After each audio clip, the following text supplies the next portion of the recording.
11 bangunan sekolah di Kulon Progo harus direlokasi akibat terdampak tol Jogja YIA. Tim pembebasan lahan saat ini sedang mencari lahan di mana bangunan sekolah baru akan dipindah.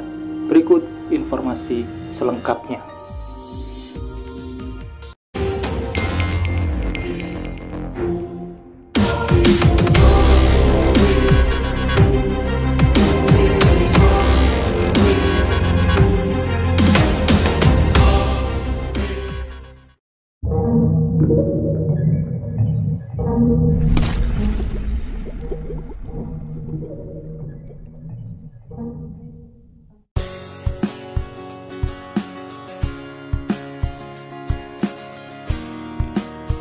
Seperti biasa, sebelum berlanjut ke pembahasan, dukung selalu channel ini dengan cara subscribe dan nyalakan loncengnya untuk mengikuti update informasi pembangunan di setiap harinya.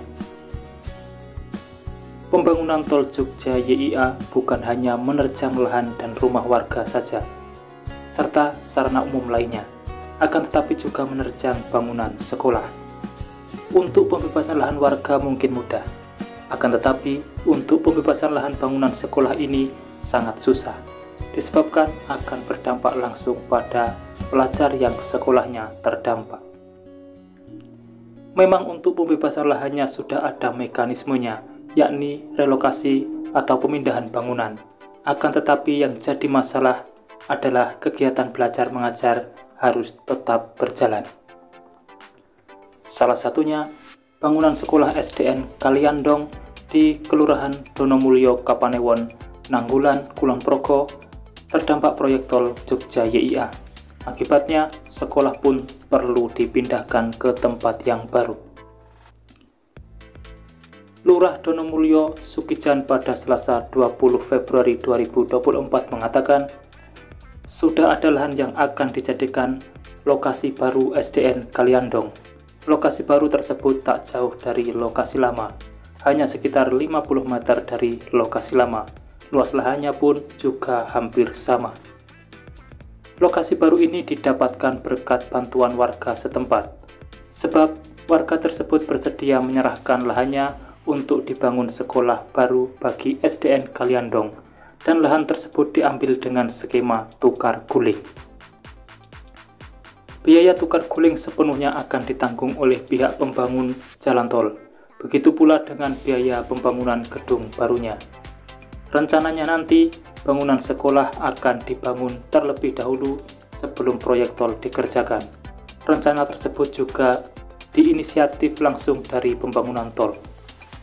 Itu sebabnya dipastikan saat proyek tol dikerjakan, aktivitas pembelajaran akan langsung dipindah ke bangunan baru. Lurah Donomulyo pun bersyukur karena lokasi baru SDN Kaliandong tidak jauh dari yang lama. Apalagi menurutnya, sekolah ini cukup banyak pelajarnya, yang berasal dari 4 kelurahan. Selain Donomulyo, pelajarnya berasal dari Sentolo, Banguncipto, dan Kaliagung. SDN Kaliandong merupakan satu dari 3 SDN di Kulon Progo yang terdampak proyek tol Jogja YIA. 2 SDN lainnya adalah SDN Kebonrejo Temon dan SDN Hargomulyo Kokap. Kepala Dinas Pendidikan Pemuda dan Olahraga Kulon Progo Arif Prastowo mengatakan relokasi sekolah memerlukan banyak pertimbangan, terutama terkait dengan zonasinya.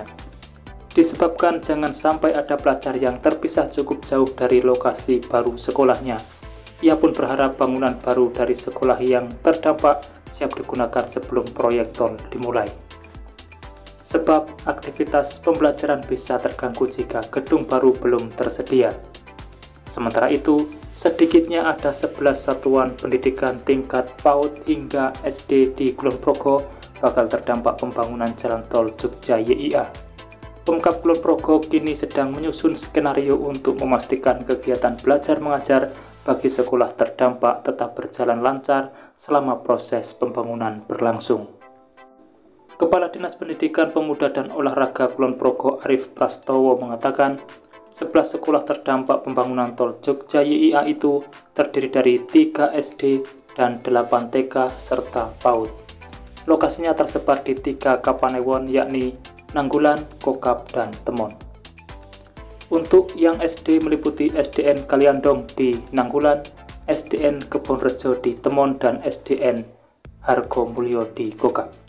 Sedangkan 8 TK dan PAUD tersebar di wilayah tersebut.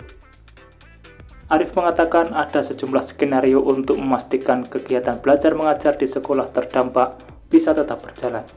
Salah satunya menggunakan rumah warga sebagai alternatif lokasi pembelajaran sementara. Opsi ini dinilai paling baik jika dibandingkan dengan pemindahan sementara siswa ke sekolah terdekat.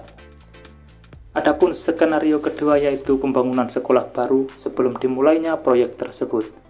Namun, opsi ini sukar diwujudkan karena dinas harus menyusun anggaran baru secepat mungkin, sedangkan proses penganggaran tidak bisa dalam waktu sekejap.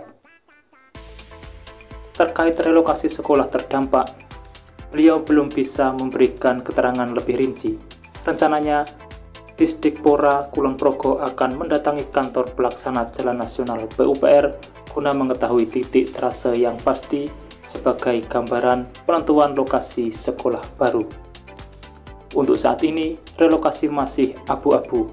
Mungkin setelah pertemuan dengan pelaksanaan Jalan Nasional PUPR nanti baru bisa mendapatkan informasi, terutama soal arah trase. Itu sangat penting karena ini mempengaruhi di mana lokasi itu sekolah baru akan dipilih. Demikian informasi yang dapat saya sampaikan untuk saat ini. Jangan lupa pantau terus channel ini untuk mendapatkan update selanjutnya. Dan terima kasih telah menonton. Saya pamit undur diri. Wassalamualaikum warahmatullahi wabarakatuh. Sampai bertemu di kabar menarik selanjutnya.